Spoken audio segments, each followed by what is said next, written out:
Well, the president says Obamacare will be seen in 10 years as a monumental achievement. There's some new questions this morning about its costs and the effect on our economy. The Investor's Business Daily reports lagging signups threaten the state exchanges, and the price tag has soared. The actual cost to set up the state-run exchange for each person enrolled in Hawaii, for example, is more than $56,000 a person. Look at Washington, D.C., more than $26,000. In Massachusetts, more than $22,000 each person. Right now, the national average just under 2,000. Supporters say that means Obamacare will eventually help the economy.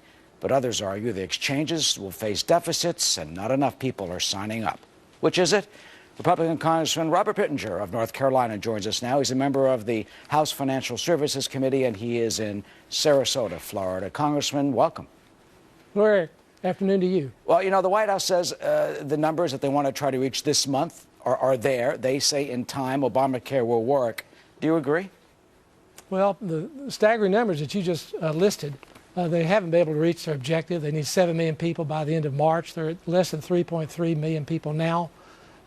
This lack of number of people who are signing up is going to create an unbalanced risk pool. The actuarials will not work.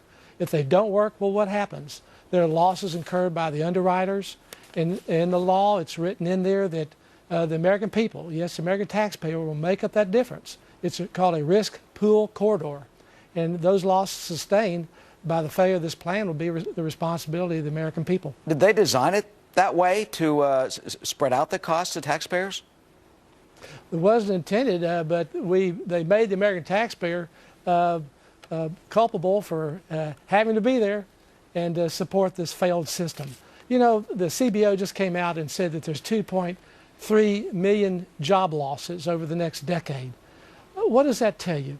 It tells you that this system, designed to create jobs, Nancy Pelosi said it'd create 4 million jobs, 400,000 jobs almost immediately.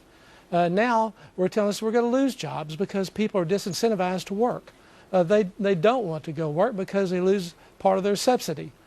This is a failure. Nancy Pelosi says, my goodness, this is wonderful. This is great for the American people. They can go pursue their passion, their dreams, and be a painter. This is lipstick on a pig. This is hurting our economy. This is hurting business. This is hurting jobs, hurting people to build their lives. But, you know, the supporters say, Congressman, excuse me for interrupting, that no, that's not job losses or cuts. That it means that people then, you know, won't have to work to get health care. Well, people need to work. Our economy needs it. Who's going to make up that difference for the loss of jobs? Yes, it's an ordinary American taxpayer who will make up the difference. That cost will come out of his weekly or his bi-monthly paycheck. The very people that they espouse to represent the middle class America, those are the ones who are going to have to pay the difference. Well, meanwhile, we do not have a plan that is going to sustain itself. Meanwhile, they've got, what, about 6 weeks to go. Let's take a look at some of these numbers. As you said, 3.3 million have signed up so far. They need 7 million by the end of next month. So by March 31st, they need to more than double the numbers so far. Do you think they'll get that? And Congressman, do you think they'll get the right people? They say, what, about half? More than half are over 45 years old. They need more younger people to make this thing work. Well, they need 40% to be younger people. Younger people by nature believe that they're invincible, particularly when you have a plan that says if you have a pre-existing condition, that's when you can buy into the plan. So it's not a good model to begin with. So there's an all-out effort and campaign right now to make this plan so it's sustainable. You need to have a balanced risk pool. You need to have actuarials that really work. And if they don't work, then again, the American people are coming in to pay up that shortfall. So bottom line, finally, what do you think is going to happen? I mean, how will this work? What do you see for the future? And in terms of our health care for us being covered, I know someone said their insurance rate went up 3 times. Someone else was waiting for a cortisone shot for 3 days when in their old insurance company said they just, you know, make the call and like that they get approval. Well, it's a boondoggle. Max Baucus, chairman of the Finance Committee in the Senate, Democrat, said it was a train wreck. And that's what we have. American Republicans have an alternative plan. We believe in a market-driven approach. We believe that we can have a plan that is between the patient and its physician.